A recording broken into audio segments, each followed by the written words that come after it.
Today I'm going to be doing a bit of a different video. It's going to be a kind of haul combined with a planner setup. As I'm sure a lot of you may have seen, I have been doing some back to school videos and I have been working with a few brands. For this video I've been working with Filofax. You might have seen the video I did on my bullet journal recently. I've kind of found my planning system by using that bullet journal. The only thing I missed when I was using a Leuchtturm, which is a bound notebook, is that I couldn't remove pages or swap things around. I did kind of miss the classic Filofax rings where you can open the rings and take the pages out and move things around and stuff. So I'm going to show you what they sent me. I'm going to speed up the video over music and show you how I'm setting it up, and then I'll talk you through it at the end. So they've sent me one of their rose gold A5 Saffiano notebooks, and as you can see this is absolutely beautiful, super shiny.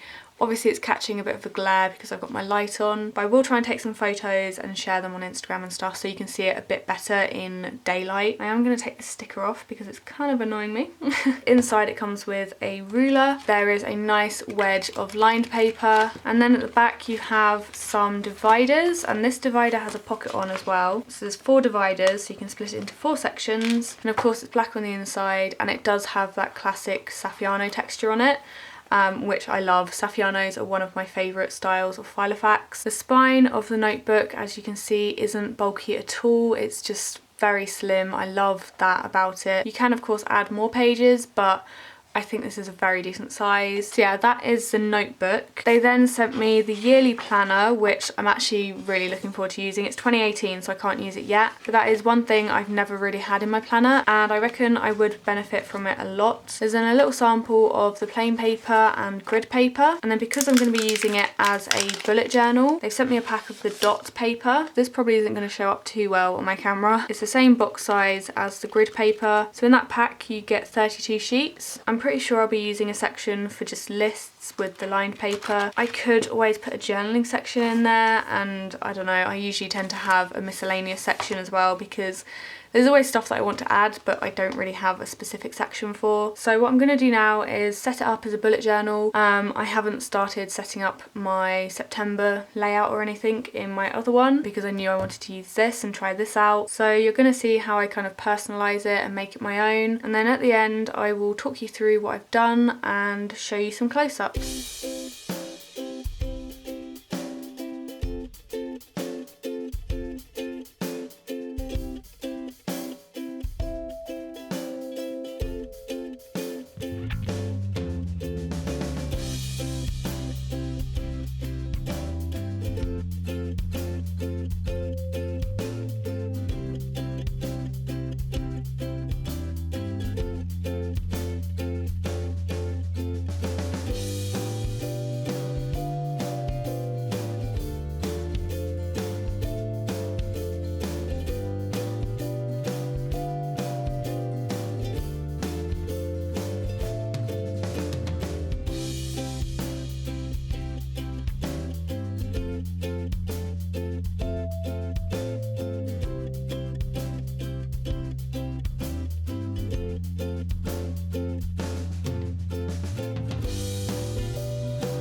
I've now finished setting this up and personalising it. So I've done it minimal, and then as the month goes on I can add things to it. So I added in all the dividers. I decided to cut out a dashboard type thing for the front so it's not all black when you open it up. I was going to put a postcard on the front, but I decided to leave it because I wasn't sure if I wanted to add a photo or something instead. Yeah, I'm not like 100% sure on what I want on this yet. The way I've attached this is I use the divider as a kind of template. I marked out where each of the little metal spirals would be, and then I used a normal hole punch and punched out the holes, and then I used my scissors to cut a little slit at the bottom so it can be added and removed as and when I want it.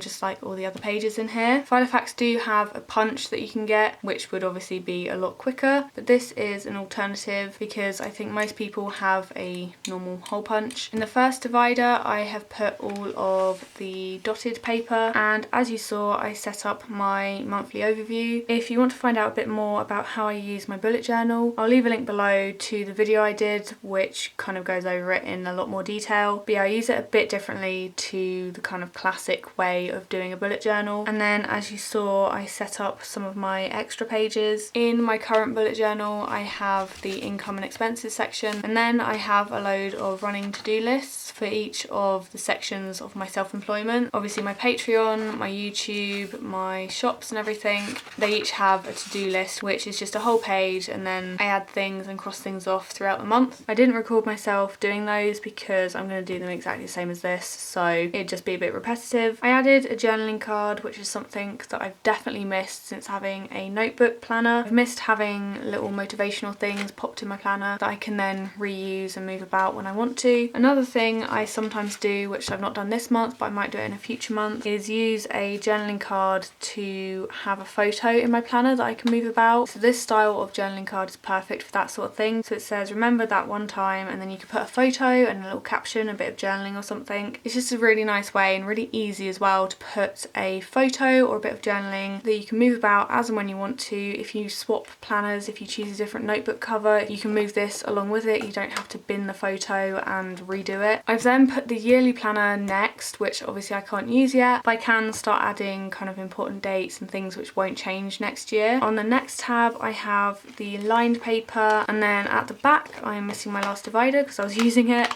as a template. But yeah, at the back I have the ruler, I have the blank paper, and I've also got the grid paper as well. I can just pop it out and put it in one of the other sections. As far as actually using the notebook, like taking the pages in and out and stuff, it's actually a lot nicer than I thought it would be. For some reason when I saw the photos and stuff and I saw that it was kind of like a double bit of wire, like double spiral, it's not one strip of metal, it's two little strips. For some reason that made me think it was going to be really tricky to take the pages out, like they were going to get caught or something and possibly rip. But as I've been taking all these things in and out, the paper, the dividers, it's been a lot smoother than I thought it would be. I haven't ripped any pages, I've been taking multiple pages out at one time. Yeah, I am really impressed with that. One of the features with this notebook that I love, and what I couldn't do with a bound planner, is fold the cover back. So even though you have a spiral in the middle, you can fold the pages round and the spiral won't get in the way, so you don't have to take the pages out to add to them. It is one of those things that when I had a ring planner I couldn't write on these pages because the rings were so big. I feel like this is a good kind of middle ground if you want to go for the bullet journaling system but you feel like you're going to miss the versatility of a ring planner where you can take the pages in and out. I am really happy with this. It's a really nice smart design as well. It's not heavy, it's not big and bulky in comparison to the Leuchtturm,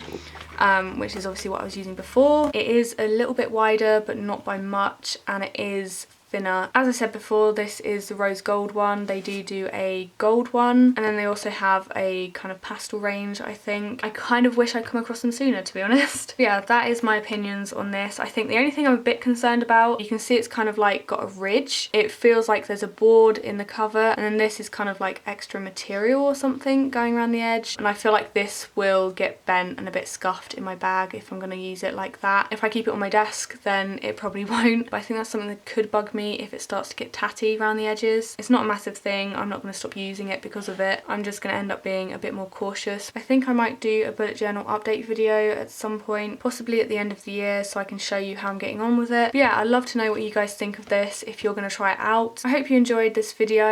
If you do have any questions, then let me know below. I will have links and stuff in the description, so check those out if you're interested. Thank you guys so much for watching, and I'll see you in my next video.